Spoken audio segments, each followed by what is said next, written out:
जी नमस्कार। आज फिर हम मुखातिब हैं आपके ख़ास कार्यक्रम ख़ास मुलाकात में। आज हमारे बीच मौजूद हैं लघु उद्योग भारती के प्रदेश निवर्तमान अध्यक्ष वरीय उद्योगपति श्याम सुंदर भीमसरिया जी।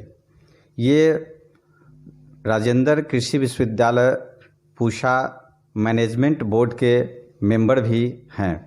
हम इनसे बात करेंगे कि किस तरह से भारत सरकार ने जो छोटे बड़े हर उद्योग को, हर सेक्टर को कहीं ना कहीं एक राहत पैकेज दिया है, उससे उद्यमियों को क्या लाभ होगा और यह जो लाभ होगा इसमें कितनी कठिनाई होगी। सबसे पहले हम अपने चैनल, अपने टीम की ओर से भीमसरिया जी का स्वागत करते हैं। नमस्कार सर, हम सबसे पहले जानना चाहते हैं कि भारत सरकार ने जो पैकेज दिया है हर छोटे बड़े उद्योग को, इससे क्या लाभ होगा और यह कितना कारगर होगा। देखिए, ये जो पैकेज जो मिला है यह निश्चित रूप से भारत के एमएसएमई इंडस्ट्रीज़ के लिए इतना बड़ा क्रांतिकारी कदम है कि जो इस कोरोना के महामारी के कारण जो पूरे देश का जो एमएसएमई सेक्टर है, जिसकी दशा बहुत ही खराब हो गई थी और हो रही थी, उसको संजीवनी देने का काम भारत सरकार ने अपने इस पैकेज के द्वारा किया है। सर, ये इस लाभ को लेने के लिए क्या क्या चुनौतियों से गुजरना पड़ेगा, क्या क्या चुनौतियाँ होगी इसमें? देखिए, इसमें सबसे बड़ी जो चुनौती है, जैसे भारत सरकार ने कोई भी जो उसका इम्प्लीमेंटेशन जो होगा तो उसमें बहुत बड़ा रोल जो होगा वो बैंक का होगा।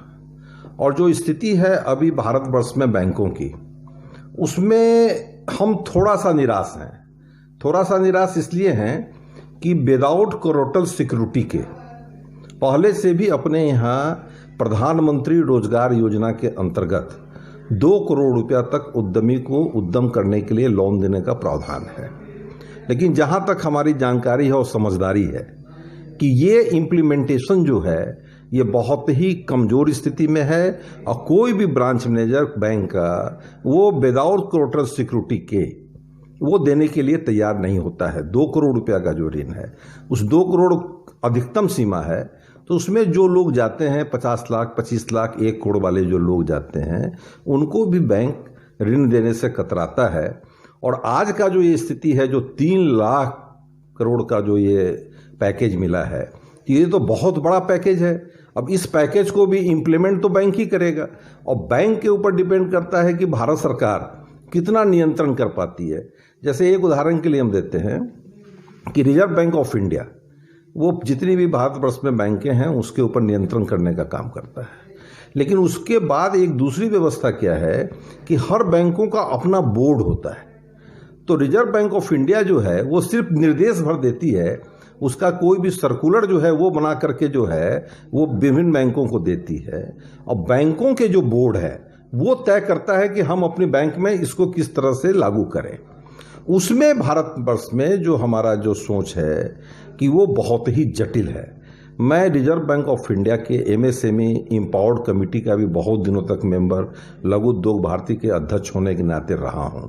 और उसमें मैं देखा हूं कि जब भी रिजर्व बैंक ऑफ इंडिया के यहाँ जहाँ की सभी बैंक के बड़े पदाधिकारी उपस्थित रहते थे, लघु उद्योग भारती का प्रतिनिधित्व करते हुए मैं भी उस बैठकों में रहा करता था, उसमें भी मैंने देखा कि रिजर्व बैंक ऑफ इंडिया भी बैंकों के सामने अपनी लाचारी प्रदर्शित कर देती है। वो कहती है कि भाई ठीक है, हम कोई सर्कुलर बनाते हैं भारत सरकार के निर्देश के अनुरूप, लेकिन बैंक का जो अपना बोर्ड होता है उन्हीं का निर्णय अंतिम निर्णय है। और इस कारण से बहुत सी कठिनाइयां बैंकों से हो रही है। इसको भारत सरकार को देखना पड़ेगा। एक सवाल और है इसमें, इसका जो सरकार जो पैकेज दी है उसका जो लाभ मिलेगा लोगों को, या ज़मीन पर इसको कैसे उतारा जा सकता है, इसके लिए आप क्या सुझाव देना चाहते हैं? देखिए, इसके लिए जैसे भारत सरकार ने कहा कि भाई ये ऑटो लोन होगा, ऑटोमेटिक लोन होगा। तो ये ऑटोमेटिक जो लोन होगा, इसका जब तक जो है नोटिफिकेशन हम लोगों के सामने नहीं आता है कि ये ऑटोमेटिक लोन का क्या परिभाषा है, उसका तरीका क्या होगा। फॉर एग्जाम्पल, अगर किसी एमएसएमई के इंडस्ट्रीज का जो है सो मान लीजिए कार्यशील सीसी लिमिट 2 करोड़ रुपया है, तो 2 करोड़ रुपया के ऊपर सम परसेंटेज ऑटोमेटिक उसमें जो है सो इंक्रीज हो जाएगा। या उसके लिए और कोई तरीका अपनाया जाएगा, ये अस्पष्टता अभी माननीय वित्त मंत्री के भाषण में भी नहीं आया है और टीवी चैनलों पर भी ये बात स्पष्टता के साथ नहीं आई है। इसका जब तक नोटिफिकेशन सामने में नहीं आएगा तब तक इस पर कोई भी कमेंट करना उचित नहीं है। इस विपरीत जो अभी जो कोरोना जैसे जो महामारी है, इस विपरीत परिस्थिति में आप छोटे बड़े उद्यमियों को आप क्या संदेश देना चाहते हैं? भाई, हम तो ये कहते हैं कि इस महामारी में जो प्रधानमंत्री भी बोलते हैं कि इसको अवसर में बदल देना चाहिए, तो अवसर में जो बदल देना चाहिए तो इसके लिए सिर्फ और सिर्फ उद्यमी के चाहने से नहीं हो सकता है। जैसे मैं लगातार बिहार की सरकार से यह अनुरोध कर रहा हूं कि भाई आप जो है हर जिला वाइज, आपके यहाँ जो 38 जिला है बिहार में, उसमें आप जो है इसका आप आकलन कीजिए कि किस जिला में, हमारे यहाँ कृषि प्रधान चूंकि यह प्रदेश है, तो किस जिले में किस चीज़ की पैदावार हमारे यहाँ है, और जिस चीज़ की भी पैदावार है उसी पर आधारित अगर उद्योग अगर राज्य सरकार की मदद से लगे तो निश्चित रूप से पूरे बिहार का कायाकल्प हो सकता है और हम बहुत बड़ा योगदान भारत के माने विकास में भी योगदान कर सकते हैं। जैसे एग्जाम्पल के लिए हम कहते हैं कि आज बहुत से बिहार के लोग ये जानते नहीं हैं कि हमारे यहाँ चाय पत्ती का भी उद्योग, चाय पत्ती का भी जो है हमारे यहाँ खेती की जाती है।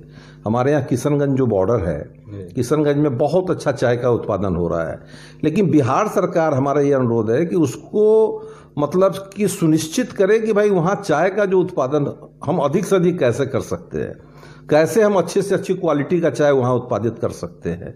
आज हमारे यहाँ पूर्णिया जो किशनगंज के बाद का जो हिस्सा है, इतना उपजाऊ हिस्सा है कि वहाँ का मक्का बिहार के साथ साथ पूरे इंडिया, पूरे भारतवर्ष को और नेपाल को, ये पूरा जो है अपने यहाँ से उत्पादित मक्का जो है सो हर जगह भेजने का काम कर रहा है। लेकिन दुर्भाग्य देखिए, एक भी मक्का पर आधारित उद्योग अपने उस सीमांचल का जो इलाका कहलाता है उसमें एक भी उद्योग नहीं है।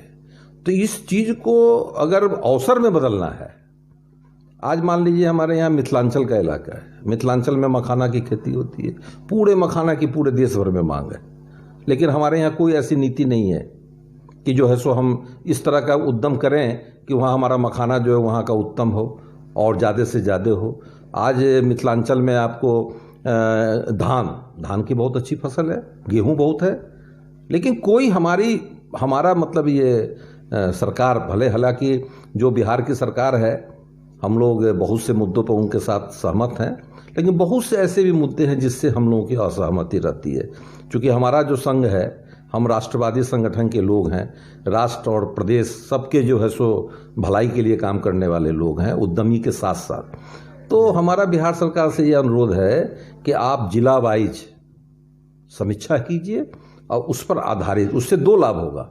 हमारे कृषि का, जो हमारे किसान हैं, उनको भी उनके उत्पादन का पूरा मूल्य मिलेगा।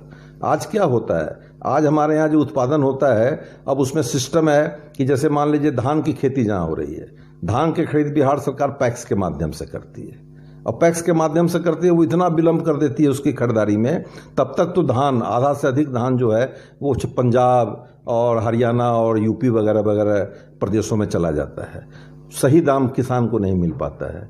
तो आज अगर हमारा वहीं पर धान पर आधारित अगर उद्योग हो तो वहाँ किसान को भी उसके उत्पादन का पूरा मूल्य मिलेगा और इंडस्ट्रीज को भी उसका कच्चा माल वहाँ मिलेगा। तो ये जो है बिहार सरकार को निश्चित रूप से सुनियोजित ढंग से इस कोरोना को अवसर में बदलने की जरूरत है।